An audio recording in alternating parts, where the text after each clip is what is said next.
Chapter 40 सर्व जीव मम जीव सम। एक बार महात्मा ईसा एक ऐसी धर्म सभा में बुलाए गए जहां उन्हें विद्वानों के प्रश्नों का समाधान देना था। सभा में पहुंचते ही उन्होंने देखा एक व्यक्ति पीड़ा से करा रहा है, तो वे तुरंत उसके उपचार में लग गए। यह देख विरोधी विद्वानों ने सोचा वे सभा की कार्यवाही से कतरा रहे हैं।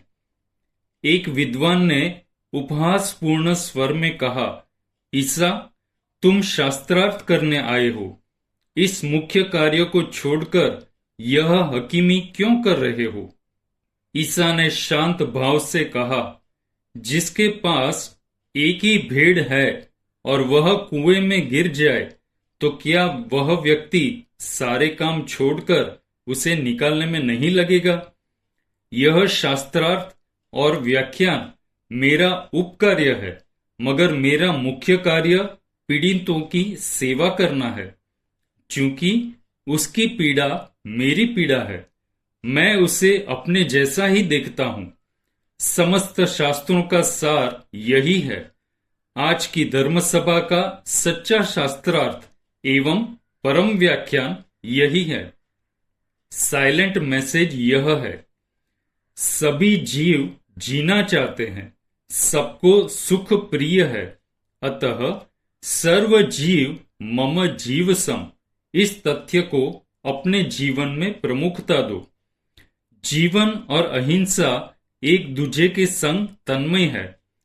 बिना अहिंसा का जीवन जीवन नहीं, एवं बिना जीवन के अहिंसा जीवंत नहीं। इसलिए ज्ञानी कहते हैं अहिंसा की भूमि जीवन है। जब भूमि से वृक्ष का संबंध टूट जाए तो वह विकसित नहीं रह सकता। इसी तरह अहिंसा को जीवन की भूमि न मिले तो वह भी सचेतन नहीं रह सकती। इससे प्रमाणित होता है अहिंसा प्रायोगिक है, वह व्यवहारिक जगत की वस्तु है, वह विधि निषेध की सामग्री नहीं है। इसलिए उसे स्थूल जीवन तक सीमित मत रखना। वह अंतस चेतना है, आत्मा है। इसलिए प्रश्न व्याकरण सूत्र के संवर द्वार में जहां अहिंसा का वर्णन है, वहां अहिंसा को भगवती कहा है, जो यथार्थ है। इसके लिए समझना यह है, अहिंसा स्वयं एक जीवित तथ्य है और जागरूक तत्व है। एक बार विचार करो, अहिंसा सिद्धांत के बारे में आज तक जितना लिखा गया है, शायद ही अन्य किसी विषय पर लिखा गया हो। यह भी सच है, आज जितनी भ्रांतियां अहिंसा के संबंध में है, शायद ही अन्य किसी के लिए हो।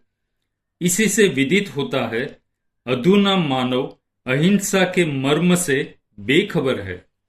एक बार अपनी जिंदगी का रेशियो निकालो तो निर्णय पक्का हो जाएगा। 99% जीवन का कार्य प्रेम और मैत्री से चलता है। मात्र 1% काम मजबूरी वश घृणा, द्वेष या हिंसा से चलाना पड़ता है। इसलिए जीवन अहिंसामय ही है, उसे अहिंसामय ही रहने दो। सोचो, क्या आपकी अहिंसा डर और लालच पर टिकी हुई है? हालांकि बचपन से यही सुनते आए, किसी को कष्ट मत दो, रुलाओगे तो रोना पड़ेगा, कष्ट देंगे तो कष्ट भोगना पड़ेगा, जीवों को मारो मत, मारोगे तो मरना पड़ेगा। इस तरह अपने दुखों की संभावना से पीड़ित होकर सोचा जाता है, मुझे किसी को दुखी नहीं करना है। यह पूर्णतः प्रकट है। ऐसे उपदेश को सुनकर मन डर जाता है। सावधान, भय की भावना स्वयं अपने में एक हिंसा ही है।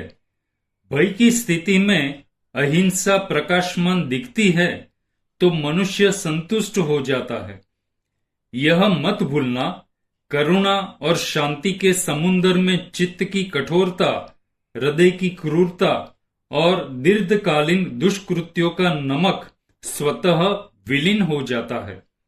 एक पल रुको और भावना भाओ। मैं जो अपने लिए चाहता हूं ऐसा ही दूसरों के लिए भी कर सकूं, ऐसा सार्वभौमिक सत्य सबके जीवन में प्रकटे, ताकि सभी प्राणी सुखी हों, सबका मंगल हो, सबके जीवन में अहिंसा की प्राण प्रतिष्ठा हो। ज्ञानी फरमाते हैं, जो वस्तु अंत में भी अपनानी पड़ेगी, उसके लिए करोड़ों का संहार करना समझदारी नहीं है। इतिहास गवाह है, जो खूनी लड़ाइयां लड़ते रहे, जिन्होंने जीवन क्षेत्र को रंजित कर दिया, वे भी अंत में संधि करने बैठते हैं। चाहे आज रूस और यूक्रेन का युद्ध लंबे अरसे से जारी है, तथापि एक दिन तो उन्हें भी किसी न किसी मोड़ पर संधि करने के लिए मजबूर होना पड़ेगा। हिंसा समाधान नहीं है, उसे एक दिन समाप्त होना ही पड़ता है। इसलिए अच्छा है, जीवन के हर आयाम में, चाहे वह आर्थिक हो या सामाजिक, राजनीतिक या व्यवहारिक, सब में संवेदना के द्वारा अहिंसा के मोती को पिरो देना। तभी मनुष्य मान का वमन कर सच्चा मानव बनेगा और अहिंसा भगवती की सम्यक आराधना ताजिंदगी कर पाएगा। जियो और जीने दो।